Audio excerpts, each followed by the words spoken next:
Olá pessoal, tudo jóia? Estamos aqui hoje com uma pessoa queridíssima que é a Rô Pacheco. Ela é instrutora de yoga, ela tem um estúdio de yoga aqui em Balneário Camboriú há muitos anos e ela é instrutora de yoga há muitos anos. Entrou nesse mundo por um lado porque ela precisava de alguma coisa para ela e acabou se apaixonando e seguindo nisso, né? Bem-vinda, Rô. Muito obrigado, com grata satisfação que estou participando hoje desse podcast. Obrigada. Legal. Então, Rô, me explica um pouquinho como é que foi a tua jornada pessoal, como é que você entrou na yoga e como é que está sendo isso para ti? Acho que como a maioria das pessoas, cada um vai buscar o yoga por uma razão mais física ou porque está enfrentando algum momento difícil na vida, né? Seja de ordem mental ou por uma problemática física, ou estresse, ou insônia, ou ansiedade. Mas no meu caso, eu fui buscar o yoga porque eu tinha uma escoliose. Ou seja, aos 17 anos de idade eu tinha um corpo muito rígido, muito duro. Sim. E a minha busca foi por aí, foi por uma questão física. Entendi. Essa foi a minha busca, mas eu tive surpresas ao longo do processo, né? Que foi exatamente entender que o yoga não só gerou aquilo que eu buscava fisicamente, mas trouxe para minha vida um background, assim, uma base muito firme no que diz respeito à questão da mente, da mentalidade, do autoconhecimento e por aí afora. Autoconhecimento que a gente vai falar bastante hoje, né? Muita gente entra no yoga justamente começa pela parte física, às vezes nem tem um entendimento tanto mental quanto espiritual, e daí acaba embarcando nisso, né? E abrindo outras vias que ela não estava, tipo assim, pensando, né? Sim. Por exemplo, né, eu vejo que também pessoas buscam o yoga porque ficam muito encantados com a questão das posturas, né? Flexibilidade, e inclusive faz um pouco mais de um mês atrás que uma garota, né? 16 anos, Nossa. 17 anos, foi procurar porque viu uma das nossas professoras fazendo posturas mais desafiadoras e ela foi por isso. Ela disse, não, eu quero fazer isso, eu quero aprender a fazer isso, eu quero aprender a ter essa flexibilidade. Então, as variadas portas por onde você entra no yoga, e eu hoje em dia, eu acho que pela maturidade, pela forma como você vai vendo as coisas, você não julga por que porta que eu chego, né?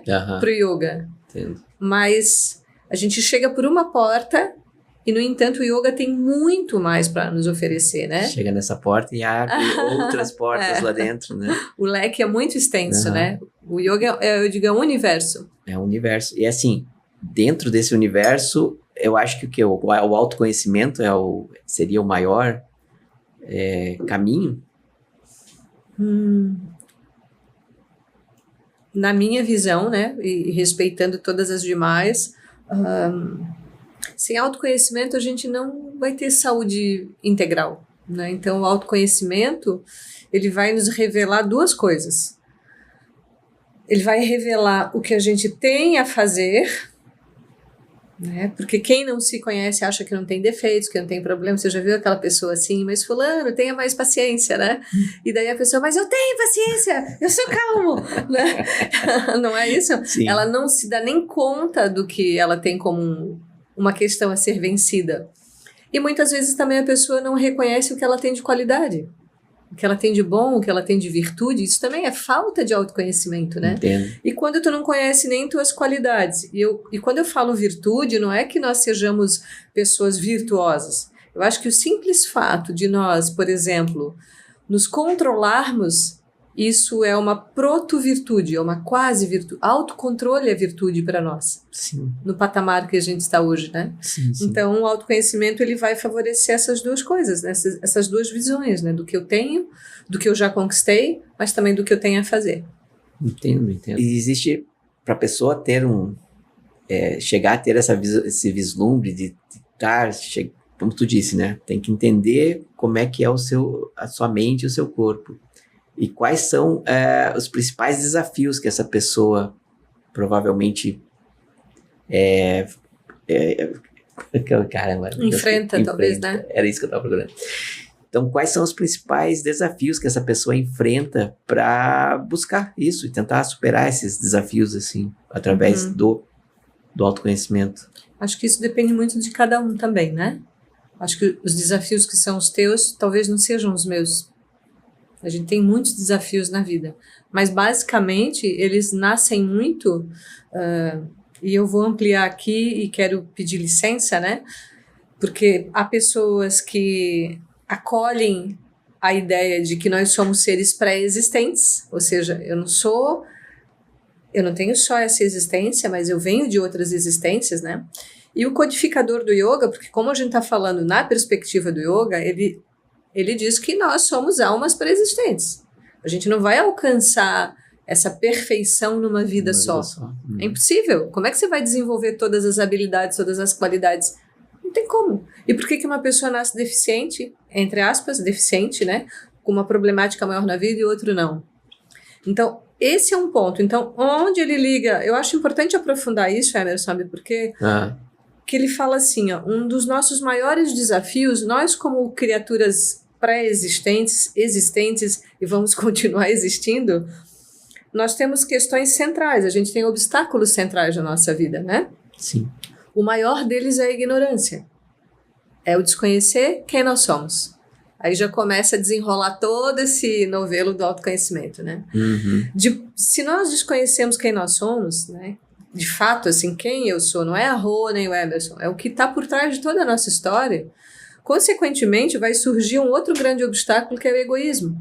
O egoísmo, ele é um derivado da ignorância. Quanto mais a gente não sabe quem a gente é, mais egoísta a gente é, porque a gente quer as coisas para si. Junto com esse egoísmo vai surgir apego e aversão.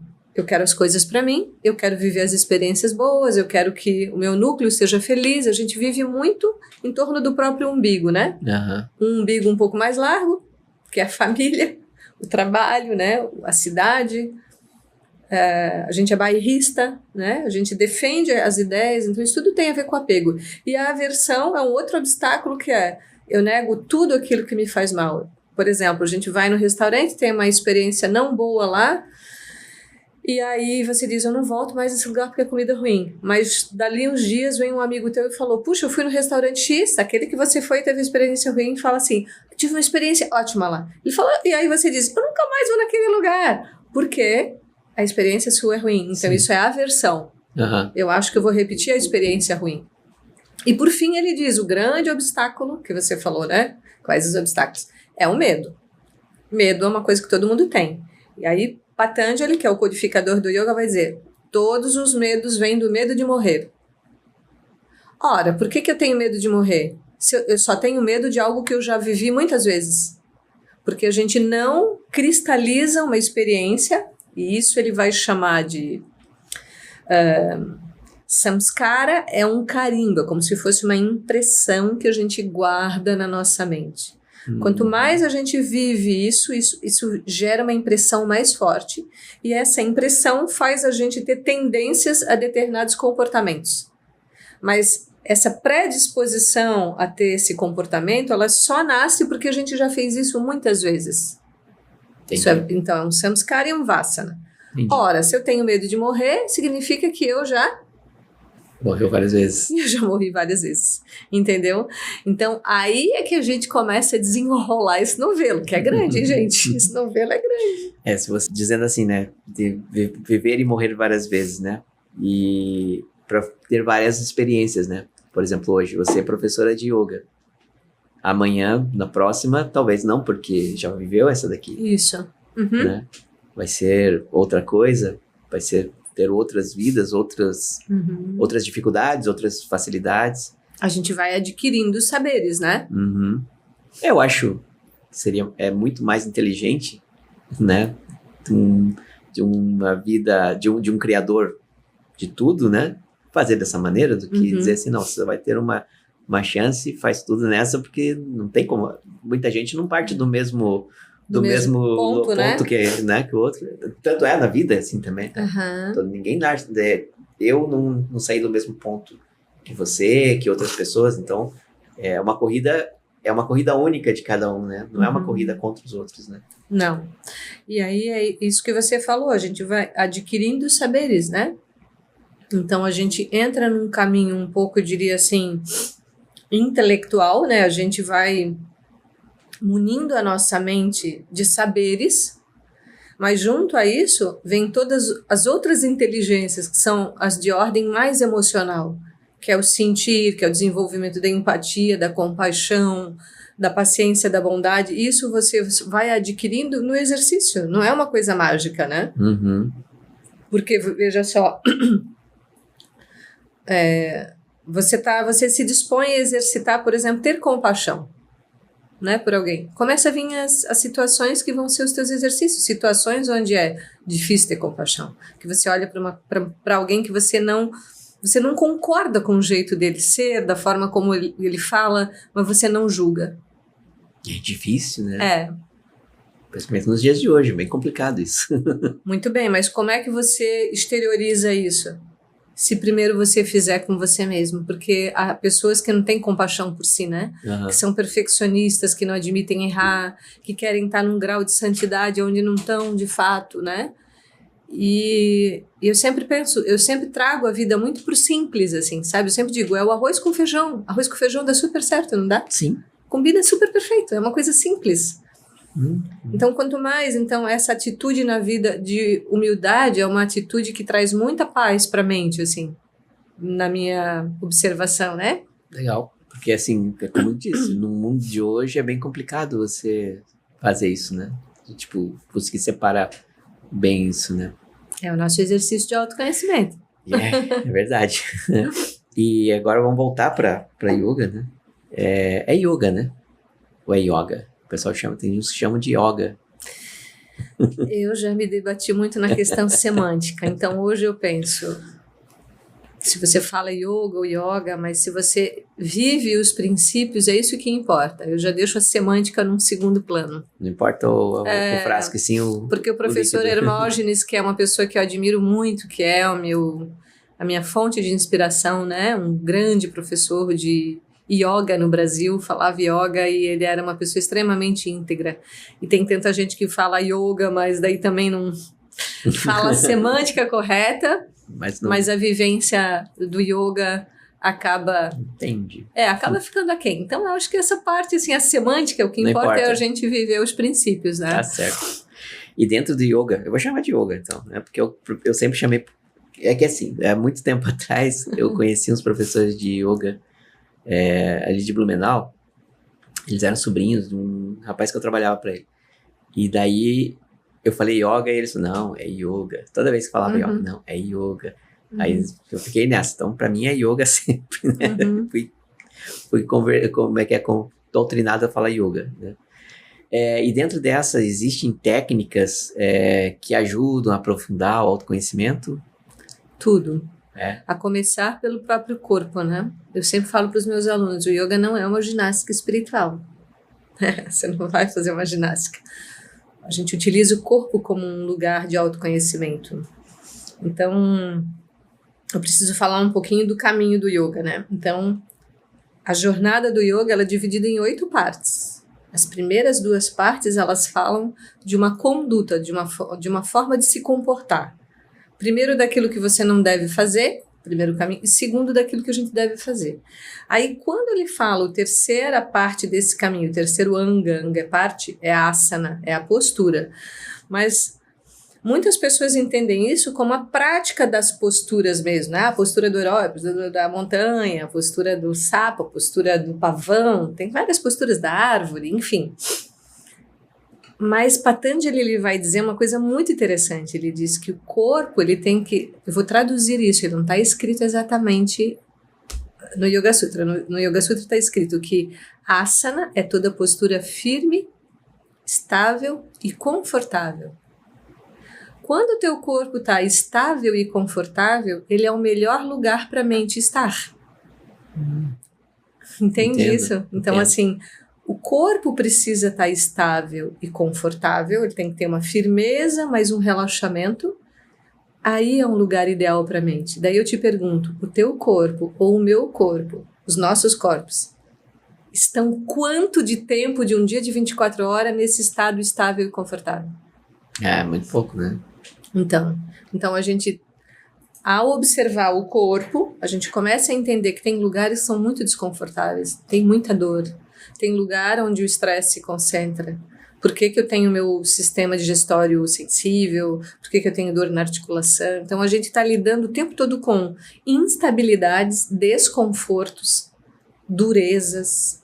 Não é assim? Ou você não sente isso na tua vida? Sente, com né? certeza. Então, aí quando a gente para começar a observar o corpo, fazer os movimentos, a gente vai permitindo que esse fluxo espontâneo, saudável, volte a se manifestar no nosso corpo. E aí a gente aprende a respirar, né? Pranayama. Mas não é aprender. Na verdade, a gente já sabe essas coisas, mas a gente se afastou delas. O yoga é um caminho de voltar a compreender esses movimentos rítmicos, né? Se afastar um pouco dos fatores externos, aprender a ter mais abstração sensorial, porque a gente está o tempo todo nesse vulco, né? Sim. A mente das pessoas está muito agitada ultimamente. E aí os outros recursos são técnicas de concentração, meditação e por aí vai. Meditação é legal. E como eu sei que meditação, muita gente pensa, é uma coisa meio que sem muito, não é muito, não consegue entregar uma coisa, tipo, você fica parado, você não tá fazendo nada, só tá meditando.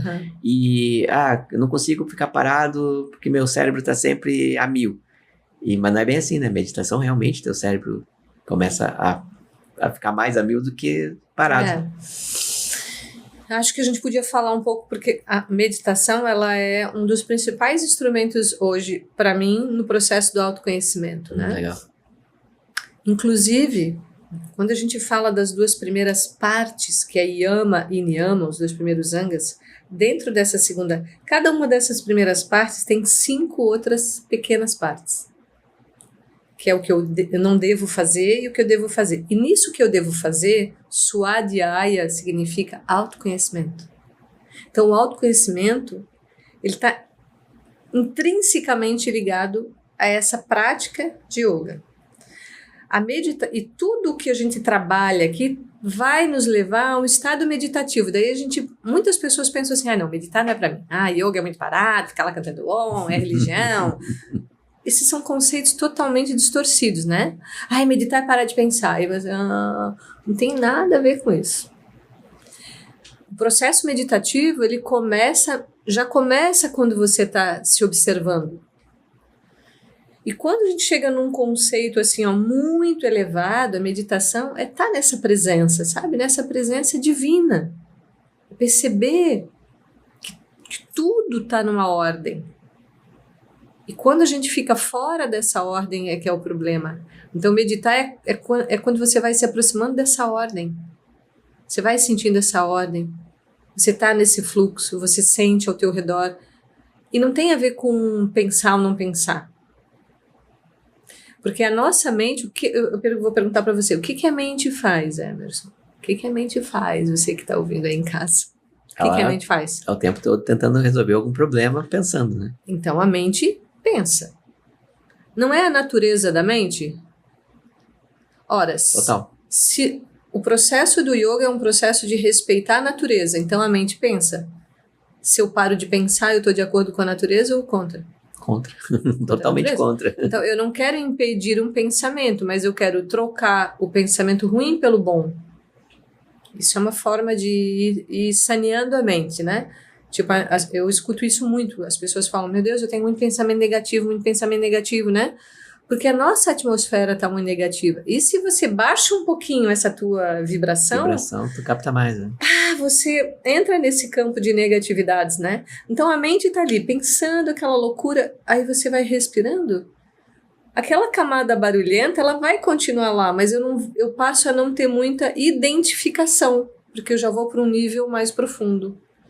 E de vez em quando eu tenho um pensamento negativo, mas não com aquela constância. Daí a gente vai para um nível mais profundo. E quanto mais profundo a gente vai no exercício constante, né, de meditar, mais a gente vai acessando uma parte interna. Isso todos nós temos, não é privilégio, não é o guru indiano que está lá, ou lá nos Alpes, no Nepal, seja onde for que a gente pensa, né, que isso vai acontecer. Isso pode acontecer de você lavando a louça, pode acontecer agora entre nós, a gente entrar nessa atmosfera calma mesmo conversando. sabe? Deixar a mente mais... Deixar aquele vulco da mente que está lá em cima. Deixa lá. Não se preocupa com isso. Vai continuar assim. Porque a vida tem isso. Sim. Eu vi uma coisa que o nosso cérebro ele é igual uma programação. Ele funciona, ele é um computador, ele funciona com programação. E existem algoritmos dentro do nosso próprio cérebro que a nossa própria mente cria. Então, igual tá ali no Instagram, que você começa a ver algumas coisas de determinada linha, o teu cérebro começa a procurar coisas de determinada linha para você prestar atenção também na tua vida cotidiana. Então, é por isso que eu acho que é importante mesmo você fazer essa reprogramação, né, realmente parar de procurar coisas, deixar o teu cérebro funcionar e realinhar, né? E é interessante que você falou ali uma coisa na tua fala anterior, quando a gente faz a pausa para fazer a meditação, aí a gente vê o quanto de quantidade de coisas que estão na mente. Começa a vir para fora, você começa a ter ciência, né? Ciência significa conhecer, né? Conhecimento. Então, meditar é ótimo também por isso, porque você vai conhecendo o conteúdo que está na mente, porque às vezes a gente diz, não me importo mais com tal coisa. Você senta para meditar, vem aquela cena. Porque o teu cérebro está querendo uma resposta daquilo ali. Né? Tipo assim, olha para isso, não precisa ter vergonha. E assim, eu penso hoje não tem por que se julgar de coisas que a gente já fez ou de tendências que a gente tem ainda. É mais fácil quando a gente acolhe. Olha para esse lado torto aí e diz, tá tudo bem, vem para cá, vamos meditar juntos, né? Dos teus alunos, muitos alunos entraram achando que meditação não resolvia e depois falaram, meu Deus, eu não consigo viver mais sem isso. Vários, assim. A maioria chega a essa conclusão, porque assim como escovar o dente, tomar banho, trocar de roupa, limpar a casa, né? É que eu falo assim, ó, quando você deixa um cômodo da tua casa muito tempo sem limpeza, o que acontece? Sujeira, poeira. Poeira. Então, cada prática que você faz é como se fosse aquela faxina constante. Você está sempre ali, sabe, tirando uma poeirinha. Às vezes, volta tudo, mas daí você continua. Porque o que é o salto quântico que as pessoas falam? Teve um salto quântico. O salto quântico, ele é fruto da constância. Não é um milagre. Você faz. Cara, um dia tu tem um resultado tão interessante daquilo. E às vezes, o próprio codificador do yoga vai dizer assim, que mesmo o sábio pode perder tudo. Você acha que está muito bem na meditação, está calmo, está zen, daqui a pouco a vida vem e traz uma para você e tipo, você cai. É os momentos que a vida diz assim, bom, eu acho que agora ele pode resolver esse problema que ficou pendente, né? Ele já tá calmo. Eu acho que é isso também. Acha que tá calmo, né? E aí você tem que recomeçar. Começar tudo de novo. Até que um dia você não perde mais isso. Se coisas não estão te incomodando mais como te incomodavam, aí você já tá mais robusto. É um músculo que a gente sabe, é um músculo psicoemocional que a gente ganhou. É uma robustez interna que a gente ganhou. Mas por isso que eu digo, a gente tem que ter cuidado, né? E humildade sempre, a gente não sabe. Eu penso que a nossa mente é uma caixa preta, cheia de compartimentos. Alguns estão tão fechados, porque a gente não tem condição ainda de olhar, sabe, Everson? Sim. Deus é generoso com a gente. Que bom, né? Ele dá em doses bem pequenininhas as coisas pra gente resolver. E às vezes, mesmo em doses pequenas, às vezes vem umas coisas que são bem impactantes, né? Mas hoje em dia, e tem um agravante hoje em dia que a gente estava até conversando antes, né? Sobre inteligência artificial e estava falando também sobre como é descarregado muita coisa na vida moderna, nas pessoas, né? E o que tu acha disso? Mas o que isso influencia na pessoa, como é que eu posso dizer? Na psique da pessoa, e como que isso seria trabalhado dentro do yoga e dentro disso? O yoga preza muito pela moderação, né? Assim, em tudo. Acho que as pessoas moderadas são as pessoas que têm mais saúde, que vivem melhor. Tudo que vai para um extremo, os extremos opostos. O que é muito e aquele que nega tudo. Acho que essas duas situações, na minha visão, elas são muito desequilibrantes, elas são perigosas até, né? Então, a tecnologia, ela é excelente. O problema, eu sempre digo, o problema não é o celular, mas é quem está por trás disso. É a mente que está utilizando isso. Porque a inteligência, ela é neutra, né? A tecnologia, ela é neutra. Sim.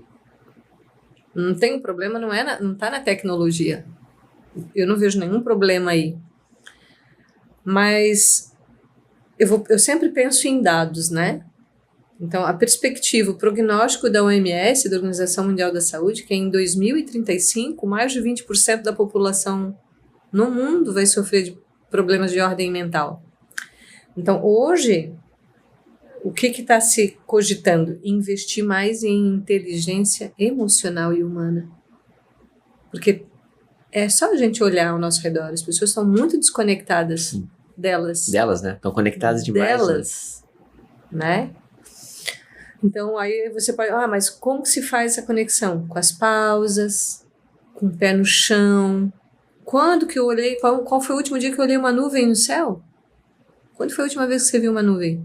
E você tem um hábito, sabe? Todo dia eu procuro olhar a natureza, respirar. Quando eu estou no chuveiro, sentir a água, essas coisas assim. Quando está comendo, sentir o sabor, olhar as cores. Estar presente. Tomar água, estar presente. Porque aí a gente entra nesse fluxo de novo, sabe? O fluxo está constantemente ao nosso redor.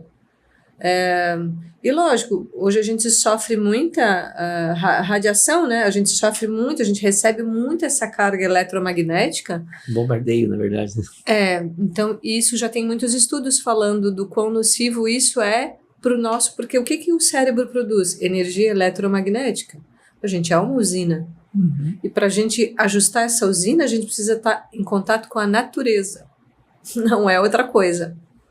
É olhar a disparidade. Tem um estudo que fala, quando a gente está, por exemplo, caminhando num lugar em meio à natureza, vendo folhagens com formas diferentes, aquela sinuosidade, a irregularidade, isso traz um feedback para o cérebro maravilhoso. Olhar a onda, olhar a areia. A gente tem um litoral maravilhoso aqui, né? Sim. Essas coisas, né? Mas as doenças mentais, elas estão muito preocupantes hoje, sabe? Muito. Entendo. Então, eu penso que quem tiver bem, assim, vai estar na ponta disso, assim. Entendo. Né? Entendo. Vai poder auxiliar quem não vai estar tão bem nessa hora. Nunca no sentido de menosprezar ou de julgar, porque... Mesmo, gente, sabe? Mesmo a experiência ruim, entre aspas, ela cumpre uma função de despertar. Sim. Concordo. Né? Concordo, Gente, não é um problema, é uma oportunidade sempre. O que a vida está querendo... mostrar para você naquele momento. Qual é o aprendizado, né, Emerson? Eu penso muito isso, eu aproveito as oportunidades. Eu digo, tá ruim? Tá com limão, como dizem, né? Vou fazer limonada, vamos ver o que eu extraio dali de bom, né? Legal. Pô, nós estamos indo agora para os finalmente, né? Para o final do nosso podcast, que está muito bom. É uma coisa... Eu já tive muito conhecimento que veio dali para cá agora, que eu já vou colocar, né? E para quem quer começar essa jornada, o que tu diria para a pessoa? Respire. Respire. Tem um exercício no yoga que chama Morcha, que é uma respiração de descompressão.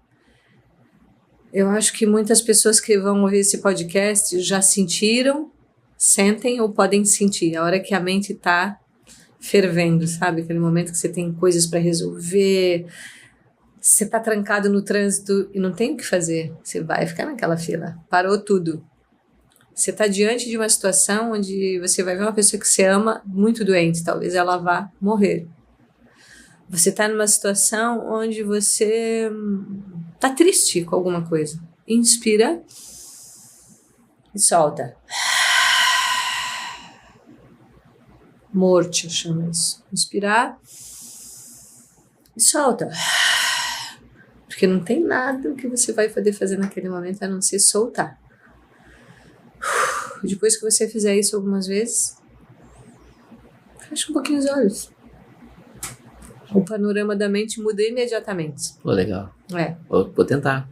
Faça Tentar isso. toda vez que estiver nos limites, fazer Respira. isso, né? Respirar. E, Rô, pessoal, quem se interessou, quiser te encontrar, é onde? Pelas minhas plataformas, né? Pelos meus canais de comunicação. Tem o Instagram que é @ropachecoexpanda. O Yoga Expanda é a minha escola, aqui em Balneário Camboriú. Tem o YouTube também, Roupa Checo. E é por aí que as pessoas vão me encontrar. Tem na Hotmart, eu tenho 2 infoprodutos, que é o programa Calme-se, que é bem legal, que é um programa de meditações guiadas, para quem quer iniciar a sua jornada de autoconhecimento. E o Yoga em 4 dimensões. E o estúdio fica na rua? O Yoga Expanda está na rua 2050 945 aqui em Balneário Camboriú, mas as aulas também são online. Então, Online, né? pessoas do Brasil todo, tem alunos que estão fora do país, então... É uma das coisas que a pandemia... Se aproximem, porque o yoga é um caminho transformador, de autoconhecimento profundo e de muita mudança boa. Isso mesmo. Então é isso aí, chegamos a mais um final desse podcast. Agradecer muito a Rô por ter vindo aqui. Muito obrigada, viu? Obrigada pela oportunidade, obrigada a todos vocês aí do outro lado. E é isso aí, até mais.